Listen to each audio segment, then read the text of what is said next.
Bismillahirrahmanirrahim. Assalamualaikum warahmatullahi wabarakatuh. Baik, perkenalkan, nama saya Andri Maulana. Kebetulan pada hari ini saya mengikuti training of trainer untuk training cyber obscurity. Ya, kemudian saya dari institusi Universitas Nusa Mandiri. Nah, sekarang saya akan mencoba untuk mendemonstrasikan pada bagian lab using Wireshark to examine TCP and UDP capture. Setelah kita download, soalnya kita lihat dulu seperti apa. Dan jangan lupa, pertama kita aktifkan juga di VirtualBox-nya, yaitu CyberOps Workstation. Kita running, kita jalankan, login, ya sampai dengan tampilannya seperti ini. Kita baca dulu bahwa di ketentuan lab ini bahwa kita harus capture ya menggunakan Wireshark dengan identitasnya TCP dan UDP ya. Jadi yang pertama itu kita mengcapture TCP dulu, kemudian yang kedua UDP dan masing-masingnya menggunakan Wireshark. Langsung saja bisa kita mulai. Di part pertama ini kita harus menghidupkan Wireshark capture-nya. Ini menggunakan terminal. Baik, kita buka saja terminalnya langsung. Ini saya agak perkecil sedikit. Oke, kemudian kita open terminal. Di sini bisa kita klik saja pada terminal di bawah. Kemudian di sini kita disuruh menghidupkan Wireshark ya. Ya, perintahnya adalah Wireshark spasi N. Ya. Enter saja, tunggu beberapa saat sampai Wireshark-nya muncul ini. Kemudian kita capture-nya pada interface yang bernama ENP0S3. Nah, ini dapat dari mana? Kita bisa lihat kalau di sini di config bahwa Ethernet kita bernama ENP0S3. Ya, jadi kita capture pada bagian Ethernet-nya. Kita double klik saja. Oke, ini sudah mengcapture, cuman dia belum mendapat apa-apa ya karena belum ada aktivitas. Kita lihat lagi. Kemudian kita suruh untuk mengakses FTP site ya. Ini adalah alamatnya ftp.cdc.gov. Oke, kita ketikkan saja di terminalnya FTP, kita tambahin min p, kemudian ftp cdc.gov. Oke, nah di Wireshark-nya sudah mulai mencapture. Oke, kita masukkan namanya. Namanya di sini adalah anonymous tanpa password. Kita enter saja, kemudian passwordnya kita kosongin. Oke, kita sudah masuk ke FTP-nya, ditandai dengan ada tulisan FTP, kemudian lebih besar. Apa yang harus kita lakukan di sini? Kita suruh mendownload file yang bernama readme. Nah, pertama kita cek dulu filenya ada atau enggak. Kita lihat di sini ls. Oke, ls kita cek. Oke, di sini ada file bernama readme. Kemudian kita download saja dengan perintah get. Kemudian nama filenya readme. Jangan sampai salah ya, readme. Kemudian kita enter. Oke, setelah kita download file readme-nya, di sini ada statusnya ya. Kemudian kita lihat lagi apa yang suruh dilakukan. Ini perintahnya ya untuk downloadnya get readme. Kemudian kita stop Wireshark capture-nya. Berarti di Wireshark-nya kita stop saja di sini. Oke. Kemudian kita filter di Wireshark-nya itu dengan keywordnya TCP and IP address-nya 192.246.117.106 ya. Nah, ini adalah alamat dari ftp.cdc.gov ya. Oke, sekarang kita capture dulu. Kita ketikkan di sini TCP, kemudian n ip.idr, kita masukkan IP-nya 198.246.117 dan titik 106. Kita enter. Nah, di sini kita sudah memfilter prosesnya, proses TCP yang terjadi antara source IP, yaitu IP kliennya dari 10.2.15 ke destination, yaitu FTP servernya 198.246.117.106. Karena kita suruh ngapain lagi? Kita lihat di sini. Di step 5 kita menganalisa TCP field-nya ya. Kita lihat di sini ada 3 capture dari atas. Yang pertama itu kita lihat di sini. Nah, ini adalah capture yang pertama ya. Oke, 1 2 3 di sini ya, mulai dari synchronize, kemudian acknowledgement, kemudian dia juga melakukan synchronize, kemudian juga masuk ke ACK. Kita lihat apa yang harus kita lakukan di step 5 ini. Oke, di sini di WireShark-nya kita harus melihat detail TCP informasi ya yang tersedia mulai dari awal stepnya. Bisa kita lihat di bagian TCP-nya. Mungkin kalau kurang besar kita perbesar dulu. Ya, kita klik pada step pertama di sini. Kemudian ada Transmission Control Protocol. Kemudian kita lihat di sini ada yang namanya flag ya. Kita klik saja di sini. Nah, sini adalah informasi tentang capture dari IP 10.2.0.215 ke destination FTP servernya. Tahap awalnya itu adalah source portnya. Kita menggunakan 50.152, kemudian destinationnya karena FTP ya. Jadi dia menggunakan portnya 22. Kemudian ada apa lagi yang harus kita Oke, di sini TCP source portnya ya. Ini akan didapatkan secara random ya, sekitar angka 1023 ya, 1023 ke atas. Ya, kalau kita lihat di sini TCP portnya adalah kita dapat 50.152. Kemudian ada lagi TCP destination port number. Di sini kita bisa lihat ini adalah 21. Kenapa 21? Karena dia juga didapat antara range-nya 0 sampai dengan 1023 dan kebetulan adalah untuk port TCP dari FTP itu adalah 21 ya. Di sini keterangannya ada destination portnya 21, ini untuk FTP. Kemudian di sini ada yang namanya sequence number. Sequence number ini adalah spesifikasi dari oktet terakhir pada segmen jaringan. Kita lihat sequence numbernya. Nah, ini ada sequence numbernya. Di sini ada angka 1 ya. Oh, maaf. Di sini ada angkanya 0 ya. Sequence numbernya sama titik 0 di sini ya. Kemudian acknowledgement-nya ya, untuk numbernya itu kita bisa lihat di sini ya, dia juga bernilai 1, bisa kita lihat. Kemudian ada pada bagian code bytes, di sini kita bisa lihat keterangan dari ACK, kemudian synchronize dan finish. Ini bisa kita lihat di bagian flag di bawah sini.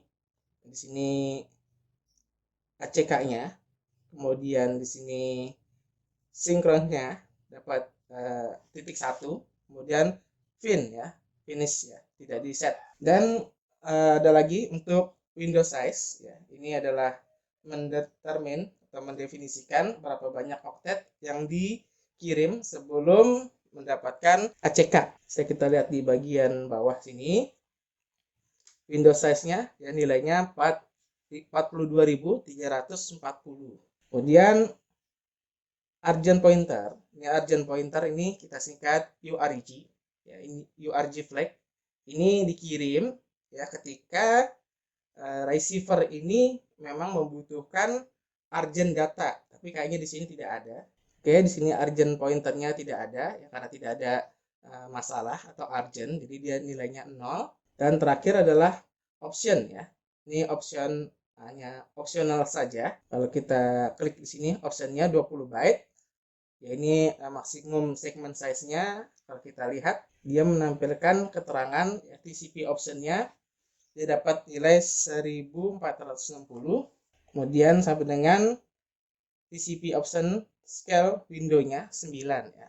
Ini hanya opsional saja atau informasi tambahan. Kemudian di sini di table ya, kita suruh mendefinisikan ya. Dari source IP-nya nanti hasilnya apa ya, mungkin sudah saya gambarkan di suatu Excel. Ini yang pertama ya. Jadi untuk tahap pertama ini source IP address-nya berasal dari komputer klien dengan IP-nya 10.2.10.0.2.15. Kemudian tujuannya adalah ke FTP ya, FTP server dengan IP 192.246.117.106. Kemudian source port number-nya tujuannya ke FTP 21. Kemudian tadi sudah kita lihat destination number portnya itu adalah 50.060. Mungkin bisa kita cek lagi. Oke, di sini portnya berubah ya. Berarti 50.152. Oke, kemudian sequence numbernya tadi 0, ACK numbernya kemudian juga 0. Kemudian header length-nya 40. Ini kita bisa lihat di sini. Oke, di sini header length-nya mendapat 40 bits ya. Kemudian untuk Windows size-nya sekitar 64.240. Oke, di sini berubah ya. Kita ganti 42.340. Oke, ini adalah tahap pertama. Kemudian tinggal kita lakukan hal yang sama untuk capture yang tahap synchronize and ACK. Ini ada di tahap kedua. Kita lihat di sini statusnya adalah, kalau tadi kan pertama synchronize saja, yang kedua adalah synchronize dan ACK. Ya, ini kita lakukan sama cara membacanya di sini. Untuk source-nya yang sekarang ini berarti dari server dulu ke klien. Jadi tahapannya dari klien ke server, kemudian server ke klien. Ya, source address-nya itu adalah 198.246.117. Kemudian .106. Kemudian destination-nya adalah IP kliennya. Ini juga sama ya. Di sini ada source port number-nya dari port 21 ke tujuannya itu 50.152. Ini adalah destination port dari kliennya. Kemudian di sini karena dari server sudah menerima sinkronisasi ya, maka di second number-nya di sini juga 0. Kemudian ACK number-nya sudah mendapat 1 ya. Satu dari server ke klien. Nanti dari klien juga akan mengirimkan synchronize number-nya 1 dan diterima ACK-nya ke server itu juga 1. Di sini juga bisa kita lihat untuk panjang header-nya ini 24 byte. Kemudian di sini juga ada keterangannya sama synchronize, ACK dan finish. Sedangkan untuk Windows size-nya sekitar 65.000. Option-nya sama, urgent point-nya juga tidak ada. Optional datanya tidak terlalu banyak di sini, hanya 1 ya. Ada TCP option maksimal segmennya 1460. Oke, ini nanti tinggal diisi saja di sini. Sudah saya buatkan juga di synchronize ACK, ini hasil capture-nya. Tadi tinggal dimasukkan saja sesuai data yang ada di WireShark. Kemudian di ACK, ini adalah tahapan terakhir ACK. Step ketiganya ya, step ketiganya juga sama, tinggal dilihat saja nanti datanya baik dari IP source-nya, kemudian IP destination-nya, source port-nya, destination port-nya berapa, ACK number, kemudian panjang header-nya dan lebar Windows-nya gitu ya, dan lain sebagainya. Ya, nanti ini tahapan ketiga sama, tinggal diisi saja datanya. Oke, sekarang kita lihat bahwa ketika FTP server ini mengirim respon ya, 220 ke FTP client, maka nanti dia akan FTP clientnya pun akan mengirim ACK ya ke TCP session server. Ini bisa kita lihat di bagian WireShark-nya. Kita lihat, oke, di bagian keempat di sini ya.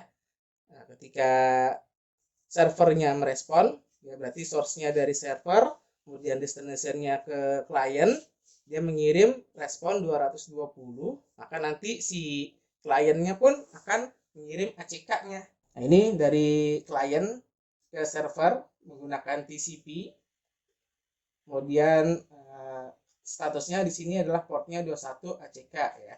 Nah, kemudian pada sesi ini FTP kita close, quit ya, kita quit saja.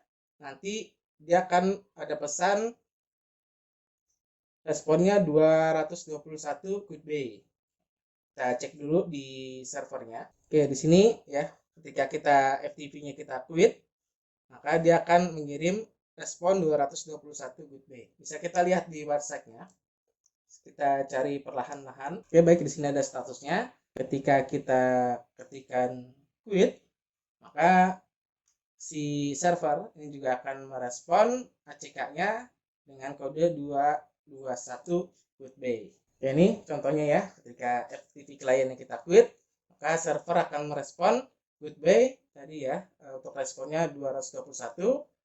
Kemudian juga dia mengirimkan ACK dan session ACK pinnya. Oke, ini ACK goodbye pin ACK ACK. Ya, sudah benar statusnya. Dan terakhir di sini kita akan coba filter berdasarkan FTP saja. Kita lihat tahapannya. Tahapannya bisa kita ketikkan di sini FTP. Kita enter. Kita bisa lihat ketika ini kita bisa lihat ada Microsoft FTP Service. Kemudian kita login tadi menggunakan user anonymous tanpa password ya, request passwordnya kosong. Kemudian dia masuk ke login. Kemudian ini ada beberapa tahapan. Kita bisa LS tadi ya, requestnya dari client LS, tulis melihat file apa saja yang ada di FTP. Kemudian kita mendownload get readme. Di sini keterangannya RETR. Kemudian prosesnya transfernya lengkap, terdownload semua. Kemudian kita quit, kita goodbye. Ya, jadi cara bacanya seperti itu. Kita menganalisa paket dari FTP menggunakan WhatsApp ya, antara klien dengan FTP server. Baik, pada part 2 ini kita akan menggunakan UDP pada WhatsApp untuk mengcapture data yang masuk dan keluar. Yang pertama kita harus menggunakan mininet ya pada terminal. Kita balik lagi ke servernya. Ini kita bisa close saja. Kalau mau di save boleh, kalau enggak juga nggak apa-apa. Kemudian kita close, kita buka terminal baru saja. Saya agak perkecil sedikit. Kita ketikkan perintahnya adalah sudo lab.support.files /script /cyberops _typo.py.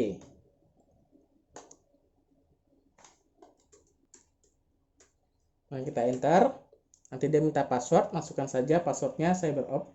Oke, keluar mininetnya ya. Sekarang kita lakukan adalah menampilkan start H1 dan H2 pada mininet. Artinya kita menggunakan X terminal.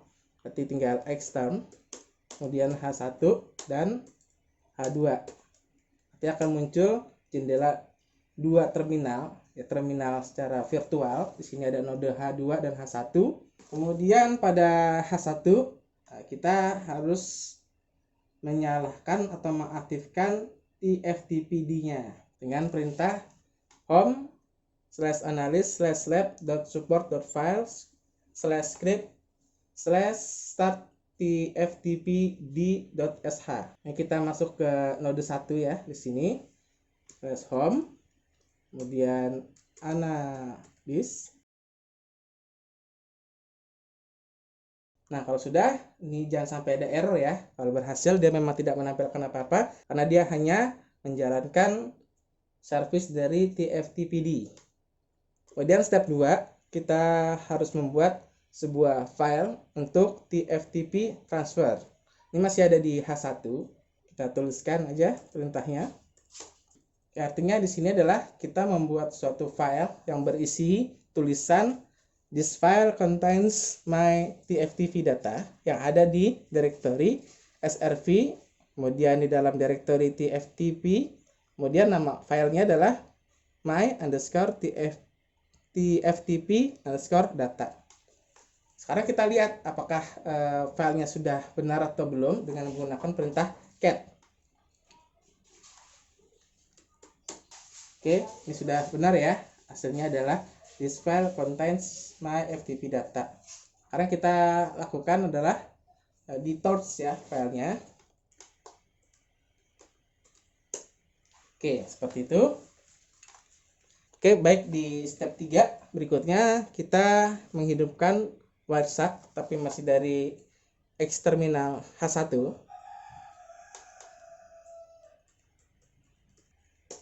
Kita tunggu sampai Wiresharknya muncul. Kemudian kita lihat di Wiresharknya ada sedikit pengaturan.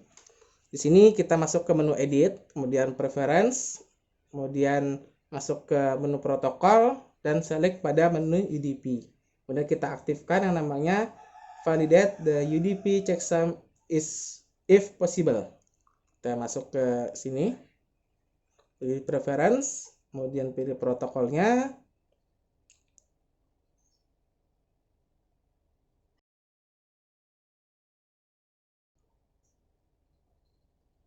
Pilih UDP dan kita checklistkan ini ya, validate to UDP checksum if possible. Kalau sudah, kita oke saja. Kemudian pada Wiresharknya kita capture pada interface yang namanya H1-ETH0. Di sini sudah ada, otomatis terbuat. Kita klik saja, tapi dia belum menampilkan capture apapun. Kemudian pada terminal H2 di sini kita harus mengakses TFTP server yang berada pada H1 dari H2 dengan perintah TFTP, kemudian IP servernya inc get my TFTP data ya. Berarti kita suruh mendownload filenya ya dari H1 ke H2.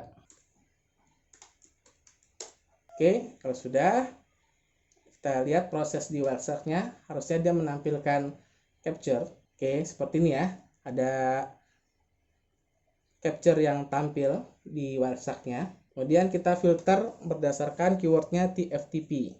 Enter. Oke, di sini sudah dapat ya 3 proses yang di capture dari penggunaan TFTP server. Oke, di sini ada 2 bagian, ada UDP header dan UDP data. Kita bisa lihat di sini, pada klik saja paling atas, step pertama, kemudian di user diagram, ini adalah UDP header, kemudian di paling bawah, kita perbesar, ini namanya adalah UDP data. Oke, ini juga kita suruh masukkan source IP address-nya, bisa kita lihat di sini, source IP address-nya di step pertama dari client ke server. Oke, bisa kita lihat di sini di step yang pertama.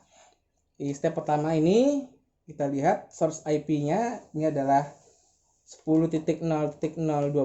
Ini adalah X terminal 2. Kemudian menuju aksesnya tadi ke X terminal H1 itu server FTPD-nya itu 10.0.0.11.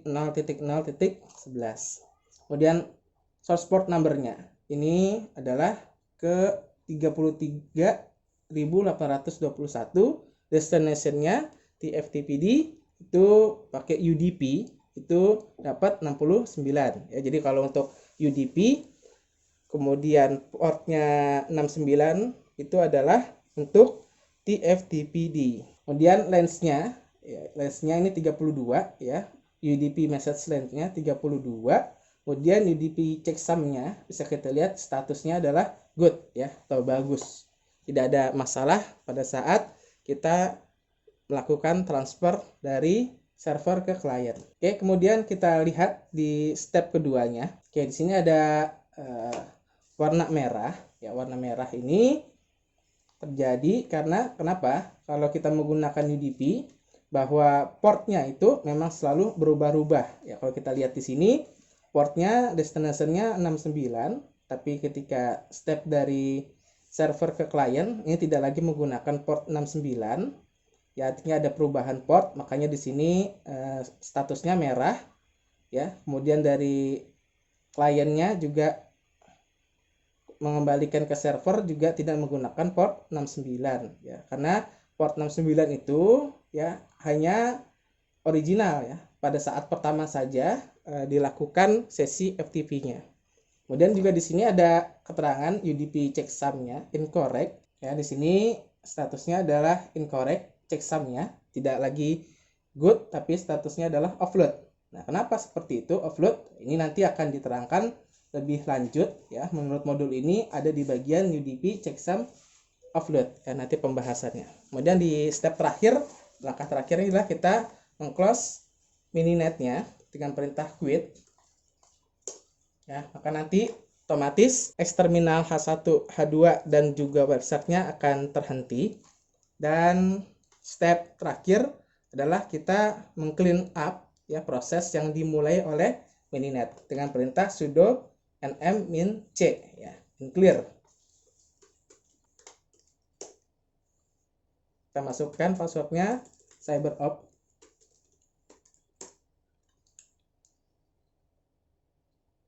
Oke, prosesnya clean up sudah komplit. Baik, itu saja yang bisa saya jelaskan pada lab using Warsak to examine TCP and UDP capture. Mohon maaf jika ada penyampaian yang salah. Saya tutup. Assalamualaikum warahmatullahi wabarakatuh.